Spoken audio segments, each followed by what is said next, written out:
Hi there, it's Paul here from isometrictraining.com, and I'm here to answer some of your questions in regards to isometric training and isometric exercise.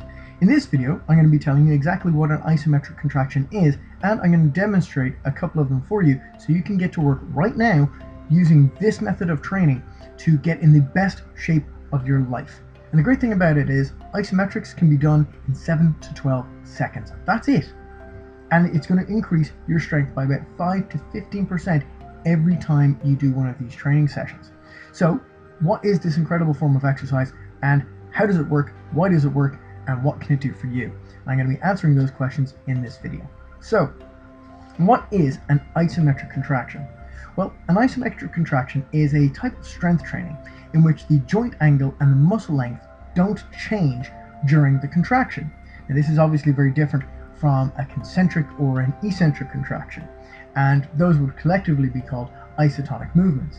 Now, I've used an awful lot of terms there, so let's just stop, rewind, and let me go through what each one of those actually means.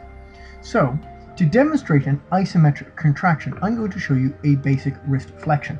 So, here's the wrist joint, okay? So as you can see, the wrist joint moves forward and back, yeah? Now, in an isometric contraction, the angle of this joint here is not going to change. It's not going to shorten and it's not going to lengthen. It's going to stay in this exact position. But what's going to happen is I'm going to tighten the muscle as though I'm trying to bring the forearm downwards and trying to contract the wrist, but I'm going to keep it in place. So as you can see here, this isn't going to move. I'm going to take a nice deep breath in.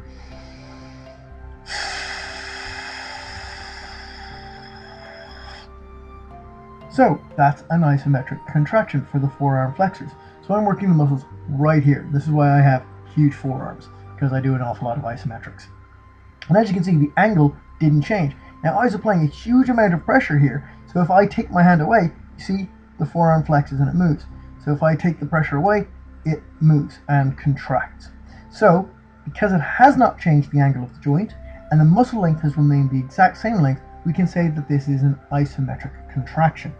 So what were those other two terms I used? A concentric contraction and an eccentric contraction. Well, concentric basically means this is moving inwards. Eccentric means it's moving outwards. Like that. Very, very simple.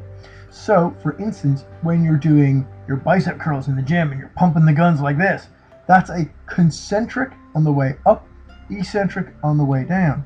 And both of these movements are obviously moving. So they're called isotonic movements or in-movement movements.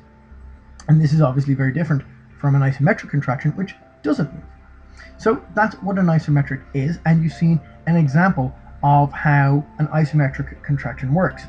Join me in my next video where I explain a little bit more about the actual uses of isometrics, different types of exercise that you can do, and I'll show you a couple of isometric routines.